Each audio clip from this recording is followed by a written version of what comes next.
एक दिवसीय दौरे पर पहुंचे जनता कांग्रेस छत्तीसगढ़ जोगी के अध्यक्ष और पूर्व विधायक अमित जोगी ने प्रदेश सरकार पर निशाना साधते हुए पत्रकारों से कहा कि सरगुजा संभाग में बारिश नहीं होने से किसानों को काफी परेशानियों का सामना करना पड़ा है। बरसात हुई लेकिन काफी देर से हुई है, ऐसे में किसान खेती में पिछड़ गए हैं। सरकार को चिंता करनी होगी। आने वाले समय में यहाँ भयावह अकाल की स्थिति का अनुमान लगाया जा रहा है। सरकार को अभी से कमर कसकर तैयार होना चाहिए। साथ ही राहत कार्य खोलते हुए किसानों को सही समय पर बीमा और मुआवजा उपलब्ध करवाना चाहिए ताकि किसान अकाल की स्थिति का सामना ना कर सके।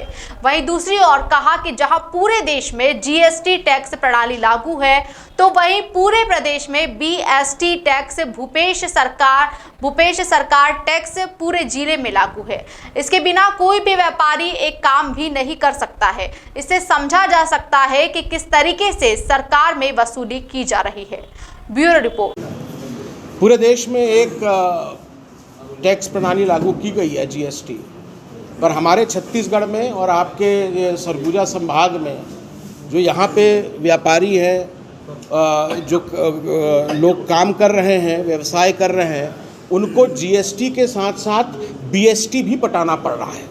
हर टन पर कहीं 25 रुपया, कहीं 30 रुपया, कहीं 50 रुपया बीएसटी के रूप में वसूला जाता है। जहां जीएसटी देने में लोग आनाकानी कर सकते हैं, बीएसटी को कड़ाई से वसूला जा रहा है।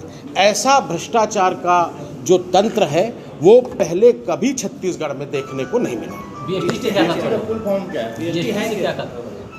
ये तो आपको माननीय मुख्यमंत्री जी से पूछना पड़ेगा कि वो बीएसटी, ये बीएसटी क्या है। अच्छा, ये बीएसटी शराब पे भी लागू है क्या? शराब पे भी है क्या लागू? शराब पे तो पूरा बीएसटी लागू है, जीएसटी तो लागू है ही नहीं। शराब एक ऐसी चीज है जिसमें जीएसटी नहीं लग रहा है, केवल बीएसटी लग रहा है।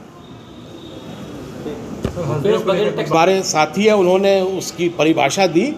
जैसे वहाँ बोला जाता है गब्बर सिंह टैक्स जीएसटी को, तो यहाँ पर हम लोग भूपेश सरकार टैक्स बोलते हैं, बीएसटी। सरगुजा में बरसात हुई लेकिन बहुत लेट बरसात हुई और इसके कारण आज क्षेत्र के जो 60 से 70% खेत हैं उनमें बुआई नहीं हो पाई है, रोपाई नहीं हो पाई है। सरकार को खुश नहीं होना चाहिए कि अभी बरसात हो गई इसलिए अब अकाल की स्थिति नहीं बनेगी। जो मेरे पास जानकारियां आ रही हैं, एक भयावह अकाल की स्थिति यहाँ पर निर्मित हो सकती है और इसलिए सरकार को अभी से कमर कस के काम करना चाहिए। राहत कार्य खोले जाने चाहिए, किसानों को सही समय पर बीमा और मुआवजा उपलब्ध कराया जाना चाहिए ताकि अकाल की स्थिति से वे सामना कर सकें। है के लिए कहीं ज़्यादा बेहतर कि हम लोग यहाँ पर बिजली बनाएं और उनको बिजली बेचें।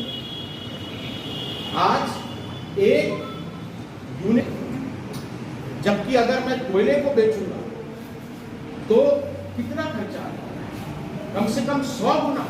उनकी कॉस्ट को भी ये सोचना चाहिए। और हमारे देश पर जहां हसदेव बांगो डैम, उस इसका विरोध करेंगे और मुझे लगता है कि अब पूरे प्रदेश में एक तरह से सहमति बन गई से पारित हुआ है। सारे जो राजनीतिक दल हैं अब जब वो सहमत हैं कि ये चीज जो हो रही है तो उनको कोई मिलकर समाधान भी ढूंढना चाहिए। और जहां तक लोगों का तो काम है मुनाफा कमाना, उससे हमें कोई वो जनता ने अडानी अंबानी को वोट नहीं दिया, जनता ने गवर्नमेंट को वोट दिया। एक ऐसी गवर्नमेंट को जिसके सर्वोच्च नेता यहाँ खुद मदन